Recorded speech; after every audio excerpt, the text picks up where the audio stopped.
I'm very happy to have this personal visit with you. Won't you be seated, please? And now, may I request that you forget all your problems and just relax while I bring you the master key with which you may unlock the door to any opportunity that your mind can conceive. Right here at the beginning of our visit, I'm going to make you a promise. If you will decide definitely what you want most during your entire lifetime and write it down on paper so that I can read it, I will give you the master key with which you may open the door to the attainment of your desires, whatever they may be. The exact moment when I will deliver this master key to you will depend entirely upon when you are ready to receive it. This is the first of 13 messages that I will deliver to you. Now, in each message, I will describe the master key in terms that you will understand, if you are ready to understand. And now I shall give you the first cue as to the nature of the great master key which has been responsible for all the great successes in every calling, in every part of the world. Please listen carefully to what I have to say, because you may discover the secret of the master key in this first visit.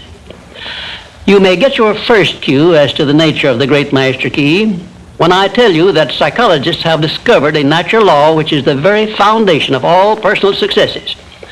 And I can describe it to you in one short sentence so you can understand it. Whatever the mind can conceive and believe, the mind can achieve. Isn't that a profound statement? You will notice that it says nothing about the need for education, but simply that whatever your mind can conceive and believe, your mind can achieve. Now, if you want evidence that the mind can achieve whatever the mind can conceive without the benefit of formal education, you only have to remember that Thomas A. Edison conceived the idea of becoming an inventor and lived to become the world's greatest scientist in the field of invention, with only 3 months of common school education. When I first heard Andrew Carnegie describe this natural law, which makes it possible for you and I and everyone else to write his own price tag in life and attain it, I became so enthused over it that I began to search for the power back of it, and my curiosity led me finally to the discovery of the master key, which I shall reveal to you if you are ready to receive it. My search led me to the study of the spiritual forces with which all of us are blessed, and it was in this field that I came upon a clue which has enabled me to help millions of people to find their earthly destinies. I want to describe my discovery in the simplest terms possible, because it will reveal to you why it is true that whatever the mind can conceive and believe, the mind can achieve, regardless of how many times you may have failed in the past or how lofty your aims and hopes may be. I caught my first fleeting glimpse of the profound law which provides the means by which we may choose our own purpose in life and attain it, while I was being coached by Andrew Carnegie during the organization of the Science of Success philosophy.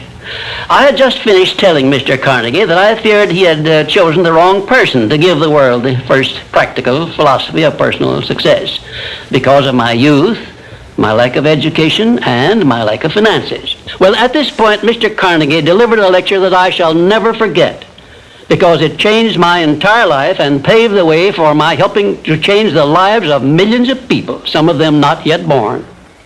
Let me call your attention to a great power which is under your control, said Mr. Carnegie. A power which is greater than poverty, greater than the lack of education, greater than all of your fears and superstitions combined. It is the power to take possession of your own mind and direct it to whatever ends you may desire. This profound power, Mr. Carnegie continued, is the gift of the Creator, and it must have been considered the greatest of all of his gifts to man, because it is the only thing over which man has the complete and unchallengeable right of control and direction.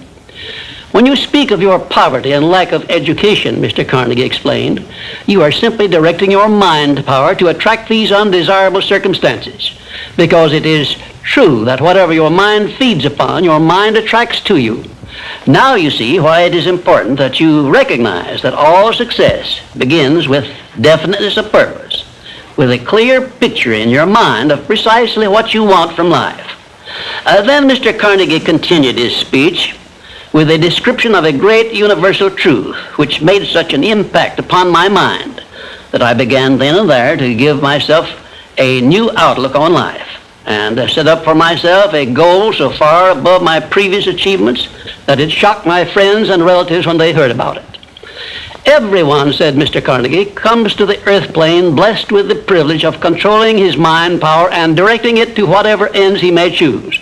But, he continued, everyone brings over with him at birth the equivalent of 2 sealed envelopes, one of which is clearly labeled, the riches you may enjoy if you take possession of your own mind and direct it to ends of your own choice.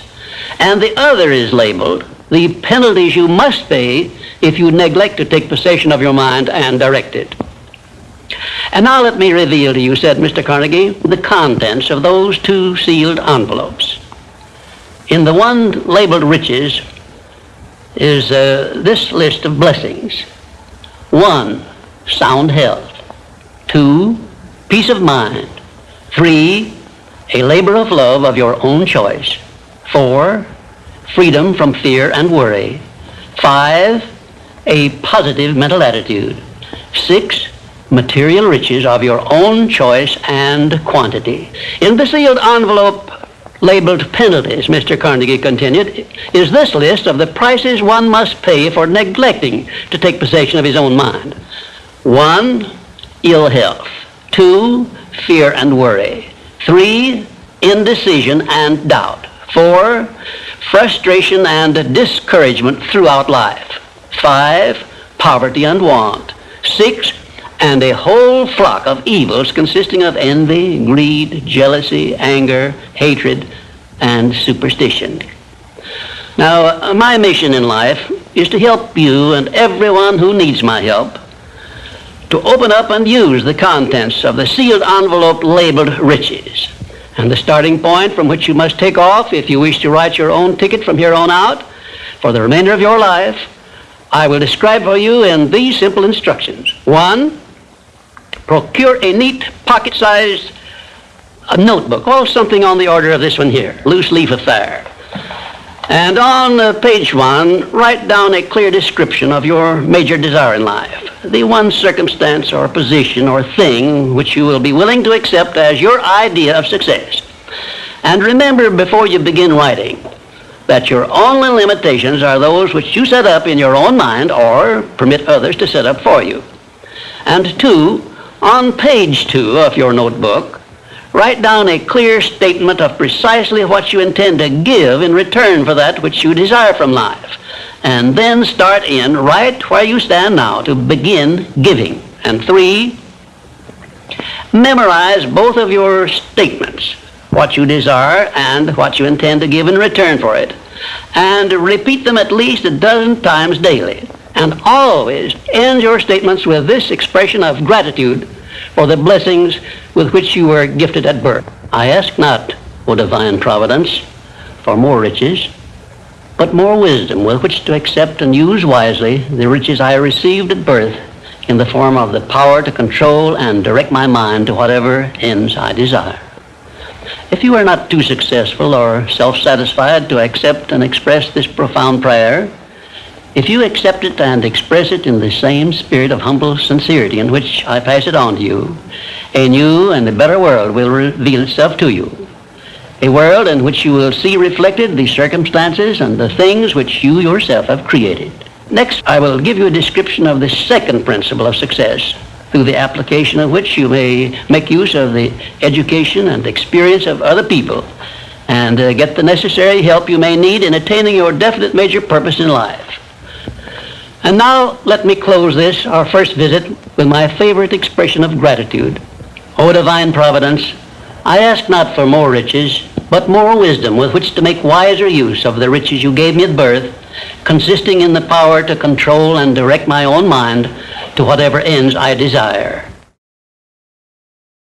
We come now to the second of the 17 principles which lead to the master key with which you may open the door to the attainment of your definite major purpose in life. This principle of success is called the master mind principle.